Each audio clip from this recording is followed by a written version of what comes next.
আসসালামু আলাইকুম ওয়া রাহমাতুল্লাহি ওয়া বারাকাতুহু। সম্মানিত হযরতগণ, এই যে ডিসপ্লের মধ্যে একটি নকশা দেখতেছেন, এই নকশাটি খুবই গুরুত্বপূর্ণ এবং এই নকশাটি দিয়ে একটা মানুষের সাথে আরেকটা মানুষের আজীবনের জন্য আলাদা করে রাখতে পারবেন। মানে তার সাথে আর কোনোদিন সে যোগাযোগ করতে পারবে না, মানে তাদের দুজনকে বিচ্ছেদ করতে পারবেন। এটা কোনো হালাল কাজে ব্যবহার করবেন না। এই তদবিরটা করবেন যাদের অবৈধ সম্পর্ক লিপ্ত হয়ে গেছেন, স্বামী অবৈধ সম্পর্কে লিপ্ত হয়ে গেছে অথবা স্ত্রী অবৈধ সম্পর্কে লিপ্ত হয়ে গেছে, অথবা আপনার ছেলে মেয়ে কোনো অবৈধ সম্পর্কে লিপ্ত হয়ে গেছে। তো সেই ক্ষেত্রে আপনারা কি করবেন, এই নকশাটি একটি বট গাছের পাতায় অঙ্কন করতে হবে। বট গাছ তো আপনারা চিনেন, এই পাতাগুলা কিন্তু অনেক বড় বড় হয়। তো বট গাছের পাতায় এই নকশাটা অঙ্কন করবেন। কি দিয়ে অঙ্কন করবেন?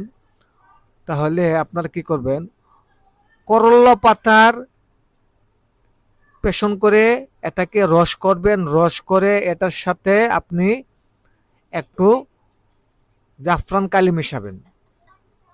মিশিয়ে আপনি এটাকে অঙ্কন করবেন। এই নকশাটা বট গাছের পাতায় অঙ্কন করবেন। করার পর নিচে দেখতেছেন ছেলের নাম ও মেয়ের নাম।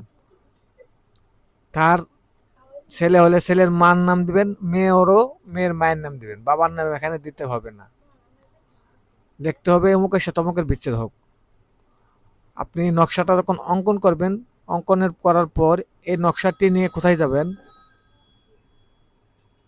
আমি আপনাদেরকে বলে দিচ্ছি। এই নকশাটি আপনারা তিনটা অঙ্কন করবেন।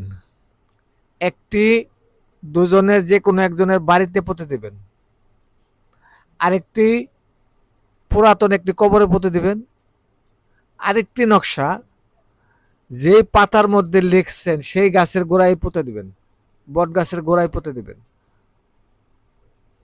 আপনাদের তদবির শেষ। ইনশাল্লাহ 7 দিন অপেক্ষা করবেন। 7 দিনের ভিতরে ইনশাল্লাহ আপনার রেজাল্ট পেয়ে যাবেন। ইনশাল্লাহ করে দেখেন। আসসালামু আলাইকুম ওয়া রাহমাতুল্লাহি ওয়া বারাকাতুহু।